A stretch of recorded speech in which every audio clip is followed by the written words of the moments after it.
In this lecture, I'll be discussing postmodernism. Uh, the key theorists in this are actually coming from outside of anthropology and contributing quite a bit to our understanding of the human condition, and particularly in looking at the human condition through the lens of science and scientific studies and positivism. And there are a number of critiques that the postmodernists bring to the scientific approach overall.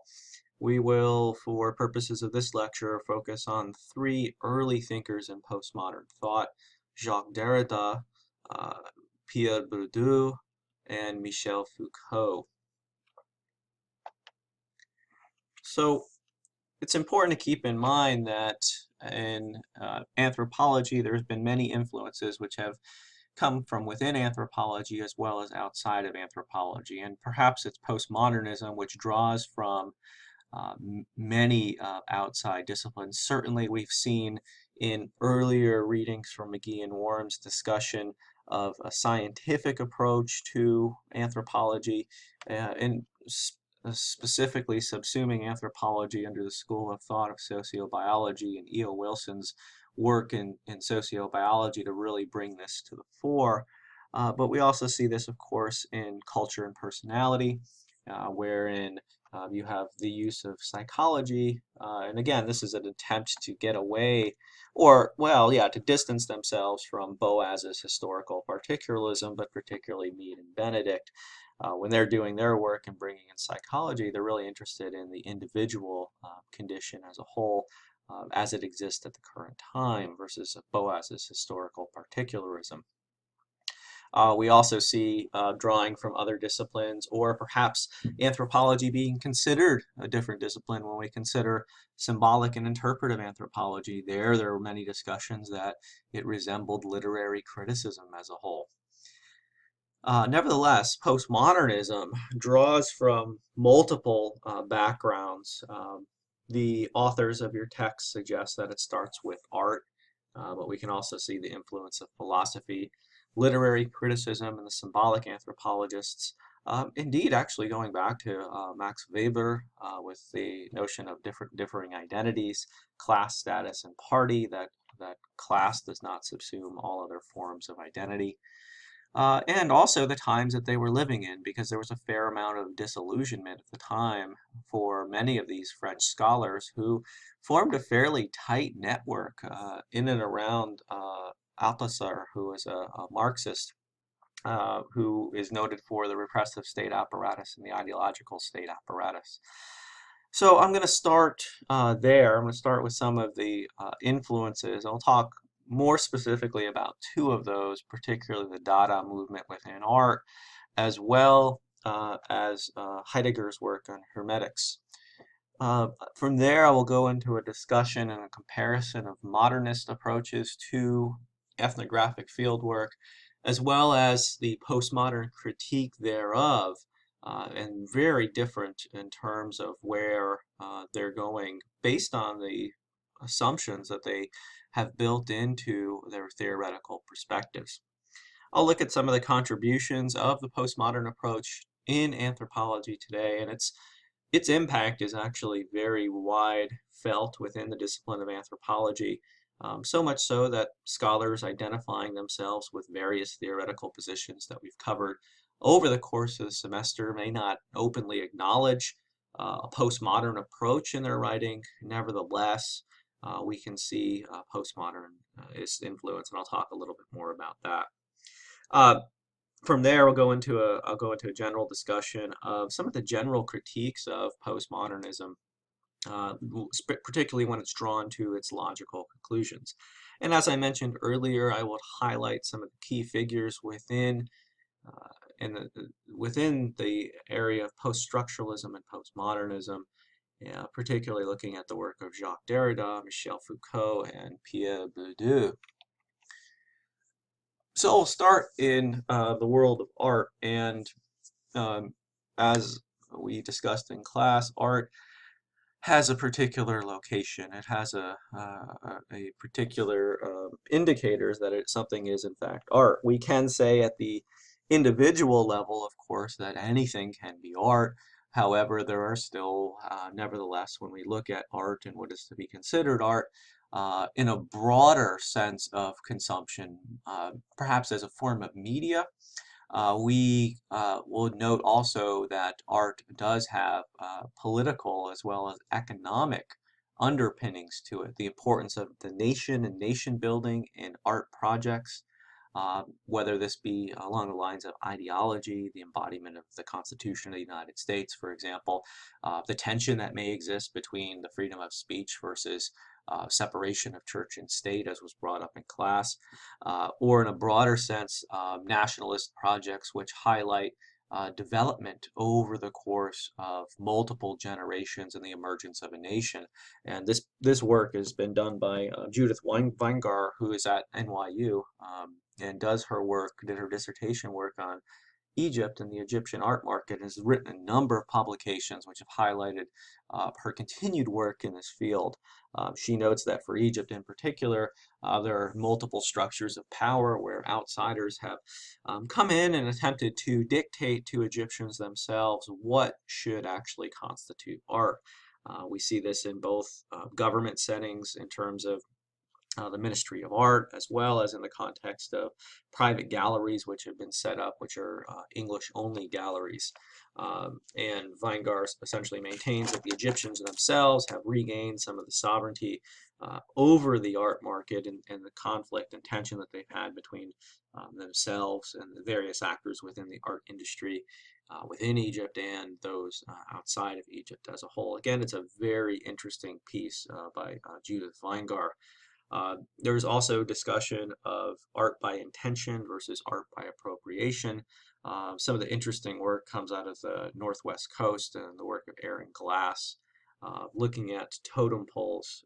There's also Aldona Unitas, who's written a book with Aaron Glass on history of totem poles and their various movements over time. And what all of these essentially get at is the question of what actually could constitute art. In 1917, you have The Fountain, which emerges by an unknown artist, R. Mutt. And this piece was submitted by a more well-known artist. And this artist essentially was going to, well, force the committee to accept it. From my understanding, this was never actually displayed at the original gallery. Found its way later on, and for McGee and Worms, it finds its way into becoming a touchstone for postmodernism as a whole. It gets taken up by other individuals and other disciplines for its meaning or lack thereof in a traditional logical sense. And that is the point of the Dada, which can mean yes, yes, or there's some other alternative meanings to that. Nevertheless, you have this as a reaction against rationalism and logic, which many believed led the world into the chaos and destruction that was World War I. It also called into question the location of art, saying that essentially anything can be art, rejecting the notion that it had to be aesthetically, visually pleasing. Other more recent authors, such as Lavenda and Schultz in their text, Anthropology, What Does It Mean to Be Human, touch on the idea that art is anything which is aesthetically successful. That is, it elicits a particular response, whether that response be, oh, that's really beautiful, or whether that response be, well, that's really disgusting, I hate it. So you have a number of artists that are in this camp of Dada, which emerges post World War I, and again, it has a fair amount of influence later on into anthropology as well. Another branch that comes out and is influenced or influences anthropology is philosophy, existential philosophy, particularly the work of Martin Heidegger, who in his private and personal life at a time was a sympathizer and worked with the Nazis. This individual has never recanted this in public. However, he has made statements in private settings that it was one of the stupidest mistake that he had made in his life. Nevertheless, his importance in the context of postmodernism was his contribution and discussion of hermeneutics. And this is the study and interpretation of the meanings. And so for Heidegger, you cannot have knowledge about the world that is not tinged by a particular perspective or bias. Knowledge is in fact conditioned by culture, context, and history.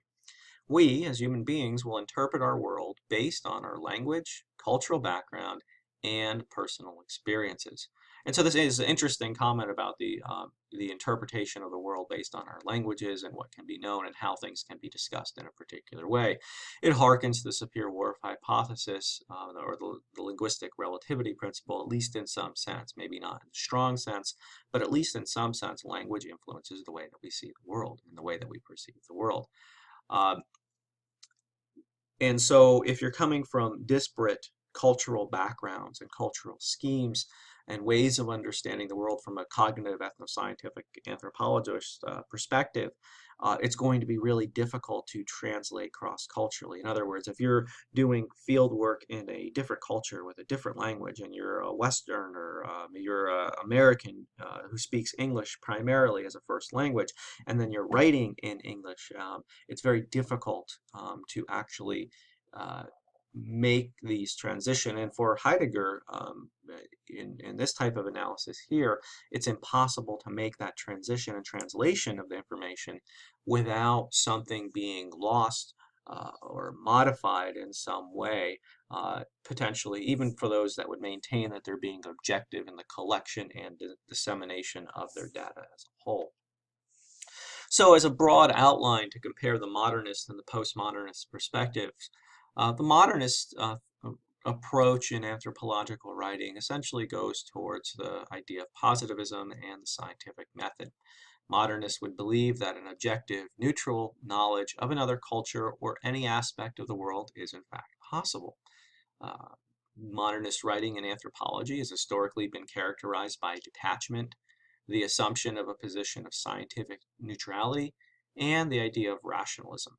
On the other hand, postmodernists would argue that objective, neutral knowledge of another culture or any aspect of the world is impossible. Power and positioning must be considered in the production of any text so that it is never neutral. There's also the contribution of the postmodernists of the idea of the collapse of meta-narratives.